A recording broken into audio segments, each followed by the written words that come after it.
Hi everyone, good afternoon. Thank you for attending this talk. Make your data searchable with Solr in 25 minutes. It's going to be an introduction to Solr. And if you don't know what it is, don't worry, we will talk about it. And I'm Kai Chen from Social Sciences Computing, UCLA.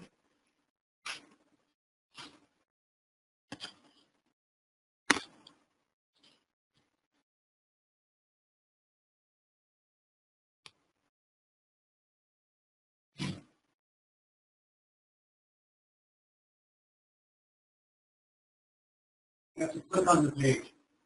Oh, we have to click on. Okay. Okay, good.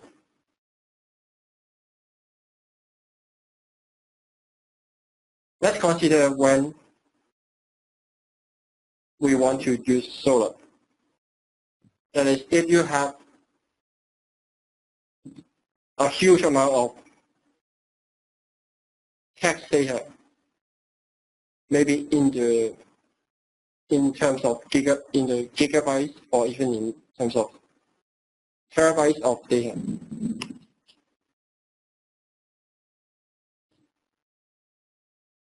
And you want to run some queries against it to find some data some of the data in your collection that matches the query.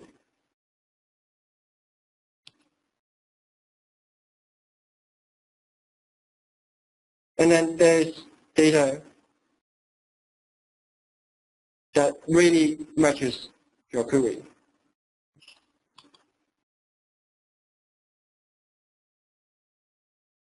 Now, when you have a search engine that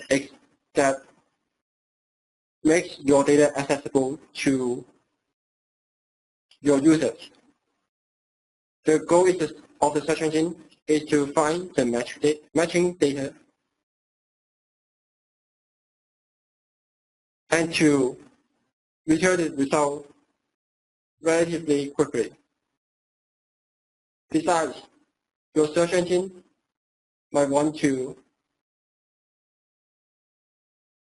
return really relevant data, whatever data that the user is looking for. Your search engine better have this relevant set of data at the very top of your search result, or they might be confused, or they might lose interest.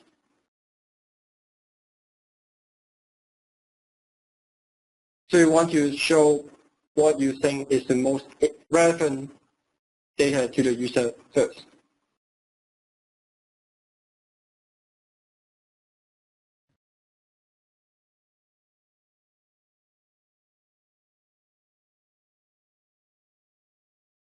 And one of the ways to do that is to let Solr help you and incorporate Solr in your search engine. Use Solr to back your search engine.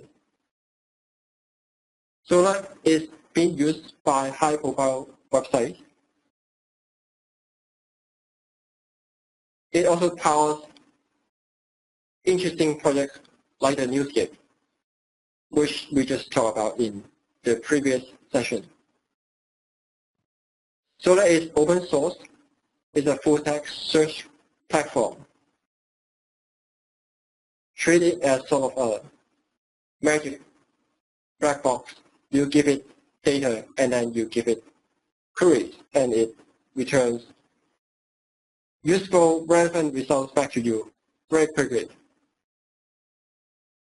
Solr provides a REST-like API over HTTP. So you can think of it as providing web services. Your code acts as a client and it communicates with Solr, with HTTP, and therefore your code can be written in pretty much any language, as long as it can communicate with Solr in HTTP.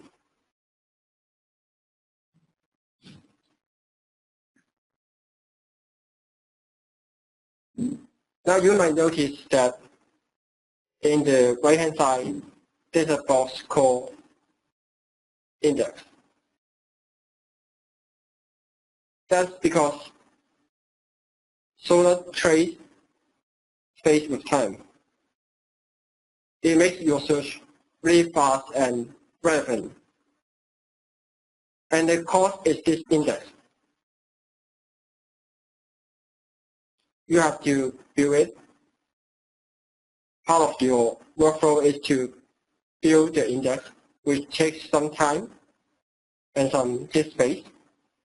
And after that, as your collection has new data or when you have updated data, you update your index with this new or updated data.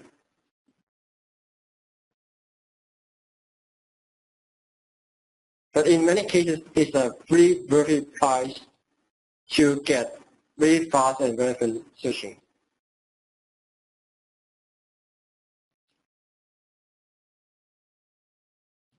Then after you have the index, at search time, you give Solr a query, and Solr returns a list of documents to your client. And we're going to talk about what a document looks like in a minute.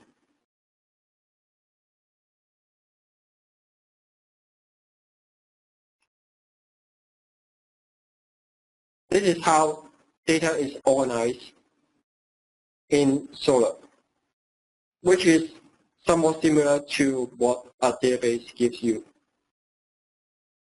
In Solr, there are collections, and within collections, you can have documents. And a document can have different fields, which is sort of like what a relational database gives you. Here in Solr, a field can have a name. It can have some content that you store your data in. A field can also have types and options, and we're going to talk about them in a second.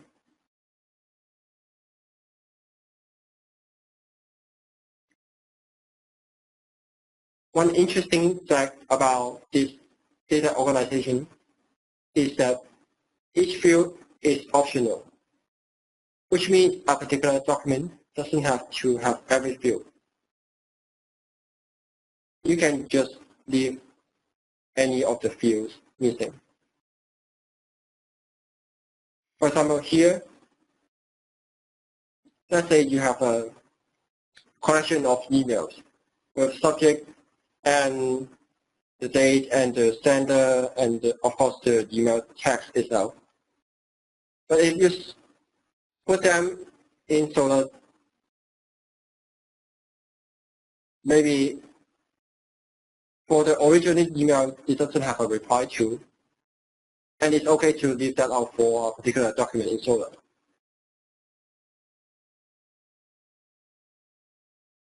In fact, a collection can contain different kinds of documents, with completely different views among them. For example, here, this collection has 3 documents. One of them is an email with subject and date and from, and the email text. The second document is a product with the name or title, with the product number and price and description. The third document is a contact with the first name and last name and the phone number and the address.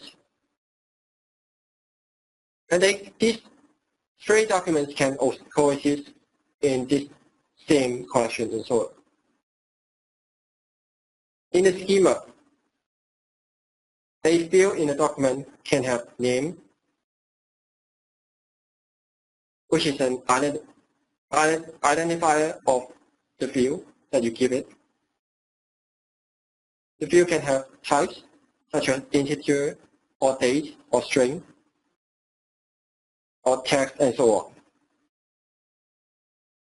The field can be indexed, which means the content can be searched.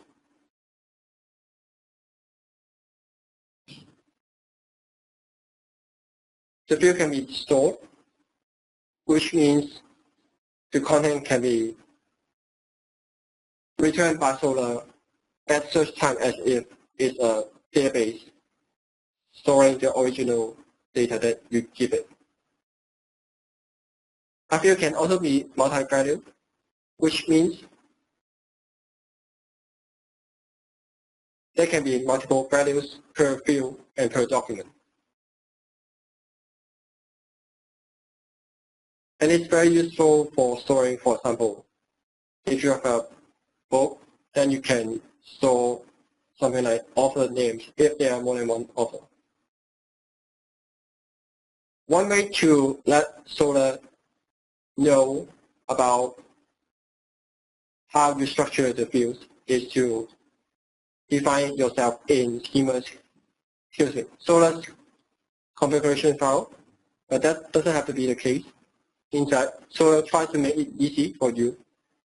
Besides manually defining the types, the field types, you can also use what it calls dynamic field. You can put a suffix in the field name, and the suffix tells Solr what the field type should be. For example, underscore I means integer and index and store. Underscore S means string and index and store. Underscore T means text and index and store and so on. TXT is the same as underscore TXT is the same as underscore T, but it's also multi-value.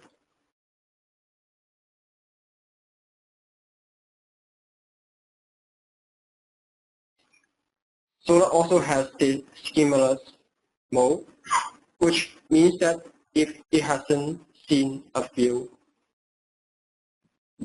before you are using it for the first time, it tries to pass the value of the field, and it tries to guess what the field type should be. And it supports integer, long, floats, double, date, and Boolean field types.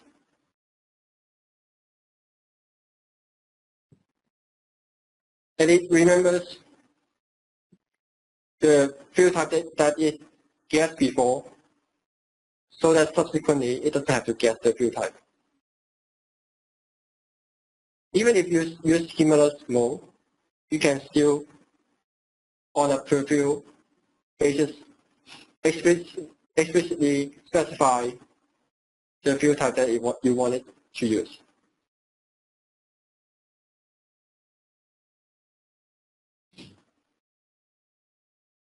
We talked about the indexing process before. Before you can use Solr for searching, you have to get data into it so that Solr can do its index. And there are two ways to import data into Solr. The first way is that your client can push data to Solr. It can submit or post a file to Solr, and your file can be in, let's say, XML or JSON or CSV format. And Solr understands these formats custom more.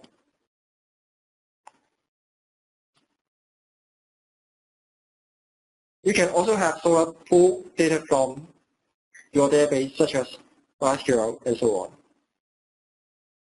Or it can read XML files locally or remotely.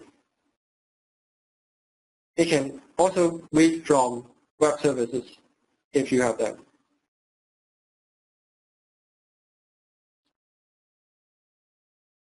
After building your index, it's ready for searching.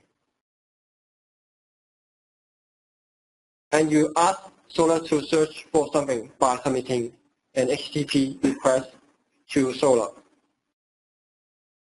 and include the query and optionally other fields too, such as the number of documents it should return or how to sort the document and so on.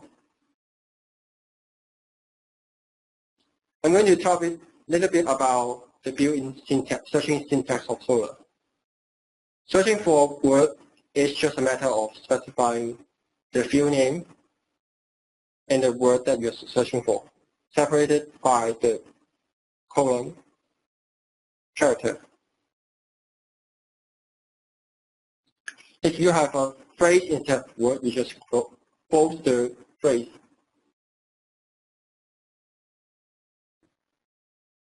You can search for documents that has all of a number of words, and you do so by writing them one after another like this, separated by space, and then you put a plus character before each field name. And plus means it's required for the any returning document to have this word or phrase. Or you can say you want to look for documents without a certain word.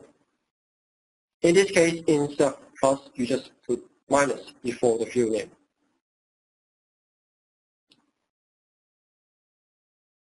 If you don't put plus or minus before a field name, it means that finding and matching that particular word or phrase is optional, meaning that the document can, but it's not required to have this particular word or phrase. For example, here, negotiation and in text or depth in the subject field, if Solr finds either clause, it returns the document in the result set.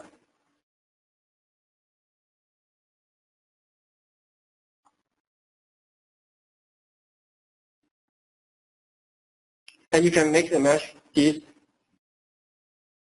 prefixes or the lack of prefixes.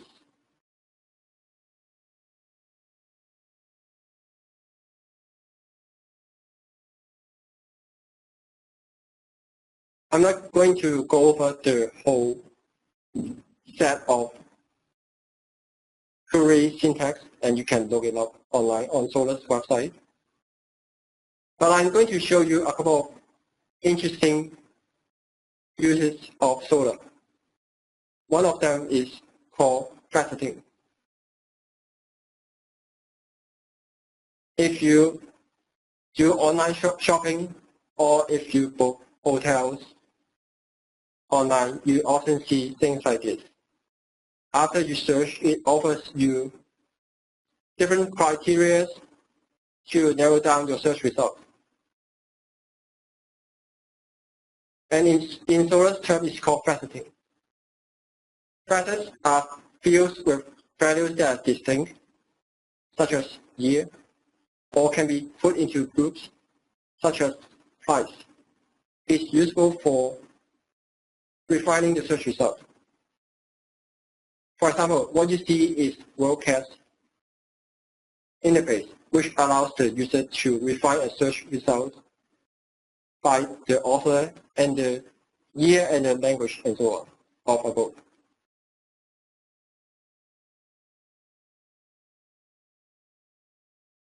Another interesting feature in Solr is called the spatial search. It allows you to filter and sort by location and distance.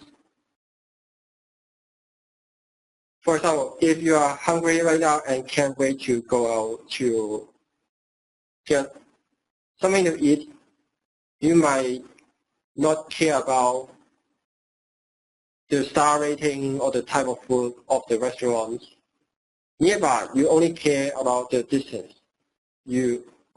Let's say you want to search for eateries. You only want to search for eateries within a certain distance from you, and you want to get the closest eatery first. this is what the spatial search is about.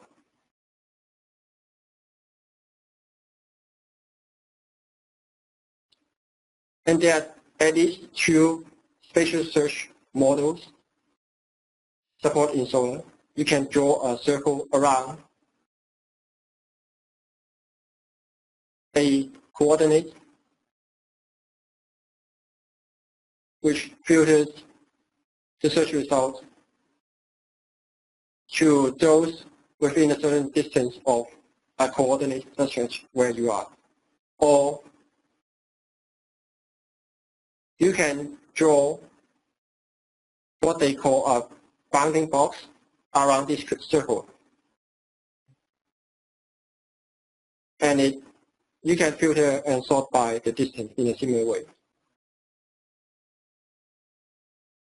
Again, I'm not going to specify what the syntax should look like, but you can take a look at the Solr documentation.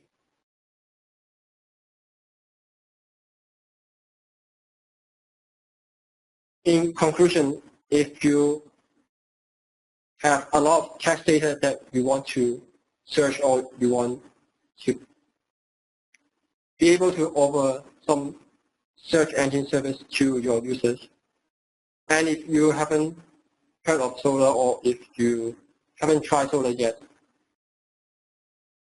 I will highly suggest that you give Solr a try.